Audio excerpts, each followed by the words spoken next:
The day he walked into the glass tower to ask for time off, Adrian Vale had no idea his life was about to collide with the one person he had spent years trying to forget. He thought he was just another exhausted single father in a wrinkled shirt, standing beneath the towering steel and sunlight of a downtown building that didn't even know his name. He thought he was invisible. He didn't know that by sunset. His past would be sitting across from him at a small café table, her eyes wide with the same shock that was thundering through his chest. If you believe in kindness, in second chances, and in the quiet miracles that happen in the middle of ordinary days, take a moment right now to comment, share, and subscribe to Deep Night Stories. Your support keeps these stories alive and reaching hearts that need them most. Adrian's mornings began before the sun had fully climbed above the rooftops of the city.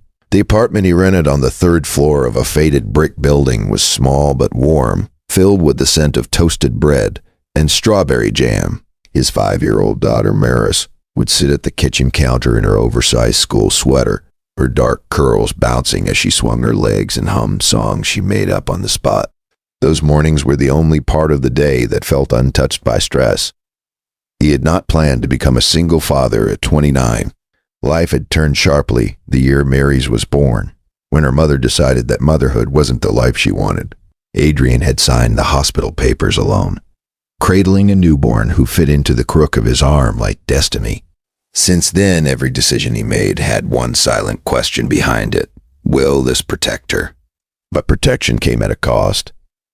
Adrian worked long hours as a junior architect at Solstice Developments, a prestigious real estate company run by the formidable CEO, Celeste Laurent. The company's headquarters gleamed with floor-to-ceiling windows that flooded the office with daylight, making everything look cleaner and more successful than it felt. Adrian often stayed late, sketching revisions while the sun dipped orange against the skyline. He would rush home afterward, guilt gnawing at him for every minute he had missed of Maris's bedtime. He carried exhaustion like a second skin. Between daycare fees, rent, groceries, and the lingering hospital bills from Maris's complicated birth, his salary barely stretched far enough. Promotions seemed reserved for those who stayed late without checking their phones for updates from babysitters. Adrian's colleagues admired his dedication but whispered that he was distracted. They didn't see him answering emails with one hand while braiding a doll's hair with the other. The request for time off had come after Maris's kindergarten teacher called to say there would be a daytime performance, a small stage show, where the children would sing about the seasons. Adrian had promised his daughter he would be there. He had promised with the kind of certainty that children believe completely. So he put on his best shirt, straightened his shoulders, and asked to meet with HR. But that morning, something unusual happened. Instead of a quick appointment with a human resources manager, he was summoned upstairs to the executive floor. Felt like another world. Sunlight spilled through vast windows, illuminating white marble floors and quiet hallways lined with modern art. Adrian's footsteps echoed as he approached the office of Celeste Laurent. He had only seen her in company-wide meetings, where she stood at the podium with poised confidence, her silver blonde hair catching the light, her voice calm and precise. Didi. Celeste Laurent was known for being brilliant, disciplined, and impossible to impress. She had built Solstice Developments from a modest firm into a city powerhouse within a decade. Employees respected her and feared disappointing her in equal measure. When Adrian entered her office, she was standing by the window, reviewing blueprints. She turned slowly, her eyes assessing but not unkind. There was something in her gaze that felt less corporate and more curious. She spoke about his performance first. She praised his innovative designs, his attention to detail, the way he managed to deliver projects even under pressure. Adrian stood there, stunned. No one had ever spoken to him like that before. Then she surprised him. She told him she had noticed the strain he carried and the way he left promptly at 5 whenever he could. She had seen the small photo on his desk of a little girl with curly hair and paint on her cheeks. She said the company valued people, not just productivity, and she approved his request for time off without hesitation.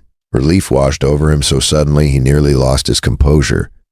But Celeste didn't stop there. With an almost mischievous softness, she added that he deserved more than just time off. She said the company was hosting a small weekend networking brunch at a local café, and that she had arranged for him to attend as her guest. She mentioned that it would be a good opportunity to meet someone interesting, someone kind. She called it an informal blind date disguised as professional networking. Adrian felt heat rise to his face. It had been years since he had even considered dating. The idea seemed indulgent, even irresponsible. His world revolved around Maris. Love felt like a closed chapter. He tried to decline politely, but Celeste insisted gently. She said everyone deserved companionship, and that sometimes life needed a small push. She assured him childcare would be covered by the company that afternoon. It felt surreal, like he had stepped into someone else's story. The performance at Maris's school that Thursday morning was bathed in golden sunlight. The children stood on a small stage, decorated with paper leaves and cardboard suns. When Maris spotted her father in the crowd, her face lit up brighter than anything on the stage. Adrian clapped until his palms stung, fighting tears, as she sang off-key about summer breezes and winter snow. In that moment, he felt rich beyond measure. Saturday arrived warm and bright, the sky a clear stretch of blue. Adrian wore a navy blazer he hadn't touched in years. He dropped Maris off at the company-arranged child care center, kissing her forehead and promising to bring her a cupcake later. The cafe chosen for the brunch was filled with sunlight and the scent of fresh coffee. White curtains fluttered slightly in the breeze from open windows. Adrian's heart pounded as he stepped inside. He expected awkwardness. He expected small talk with a stranger, whose smile he would politely return, but never see again. What he did not expect was her. She was standing near the counter, turning slowly, as if she had sensed him before seeing him. Her hair was longer now, a deep chestnut shade that caught the light. Her posture was confident, her expression composed, but when her eyes met his, the composure shattered. Leona Mirelli. The name echoed in his mind like a bell. Years ago, before Maris, before responsibility had hardened his edges, Leona had been his everything. They had met in architecture school, two dreamers sketching buildings in crowded studios. They had planned futures filled with travel and creativity. But life had intervened cruelly. Adrian's sudden guardianship of his younger brother after their parents' accident had forced him to leave school temporarily. Leona had received a scholarship overseas. Miscommunication and pride had widened the distance. Letters went unanswered. Calls became fewer. Eventually, silence settled in. Seeing her now felt like stepping into a memory that refused to stay buried. Her eyes shimmered with a storm of surprise, confusion, and something softer beneath it. Neither of them moved for several seconds. The cafe chatter blurred into a distant hum. Celeste Laurent appeared moments later, her expression unreadable but satisfied. Unreadable but satisfied. She greeted Leona warmly, introducing her as an independent design consultant, collaborating on an upcoming solstice project. Adrian realized with a jolt that Celeste had known. This was no coincidence. The blind date had turned out to be with the woman he once planned to marry.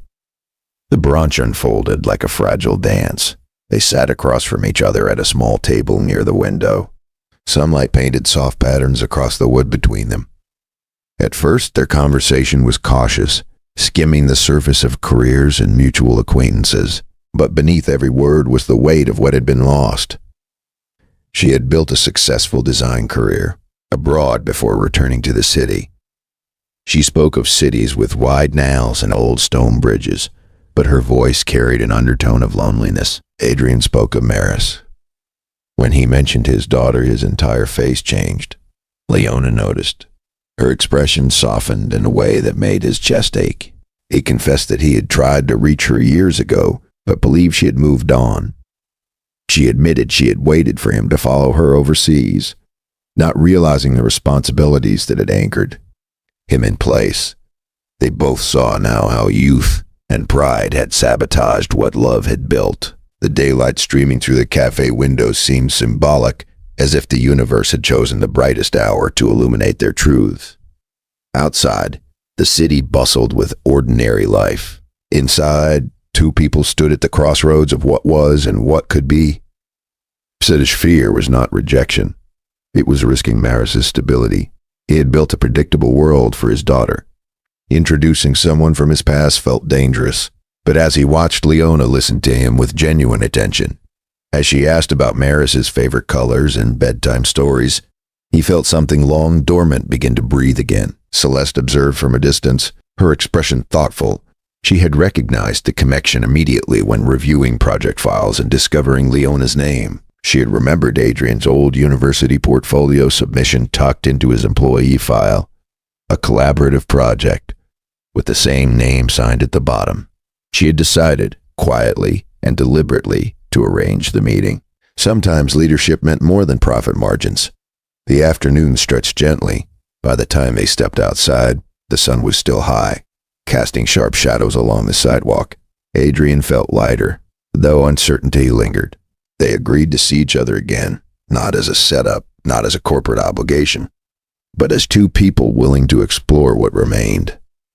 Days turned into weeks, filled with cautious hope. Leona met Maris on a bright Sunday in the park. Adrian had worried endlessly about that meeting, rehearsing explanations in his head. But Maris, with the fearless openness of childhood, accepted Leona's presence with curiosity rather than suspicion. They painted pictures on the pavement with chalk. Leona listened to Maris's stories as if they were treasures. Adrian chetched from a nearby bench, sunlight warming his face. He realized that love did not erase the past. It honored it by choosing differently in the present. There were challenges, of course. Adrian struggled with guilt, fearing he was selfish for wanting companionship. Leona wrestled with regret over lost years. They argued once, voices tight with old wounds, but this time, they didn't retreat into silence. They spoke, they listened, they stayed. Celeste called Adrian into her office again. One afternoon, she told him she believed in investing in her people fully. She offered him a flexible schedule and a leadership role in the upcoming project, the one Leona was consulting on. She acknowledged quietly that she had orchestrated the brunch intentionally. Adrian thanked her with a sincerity that words barely carried. He understood now that sometimes someone else sees the threads of your life more clearly than you do. Months later, on a radiant afternoon filled with spring blossoms, Adrian stood at the same café where everything had reignited. Maris sat at the table coloring while Leona laughed softly beside him. The sunlight was golden, generous. He realized that the blind date had not been about romance alone. It had been about courage, about allowing the heart to risk breaking again in order to truly live. Before we reach the end of this journey, if this story has touched your heart even a little, please take a moment to like, share, and comment. Your engagement helps more people find stories that remind them they are not alone. And here's a special request just for you.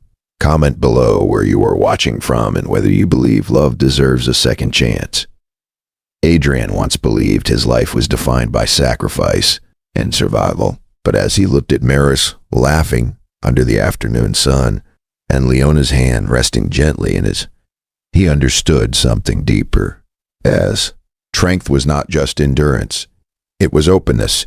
It was choosing hope after disappointment.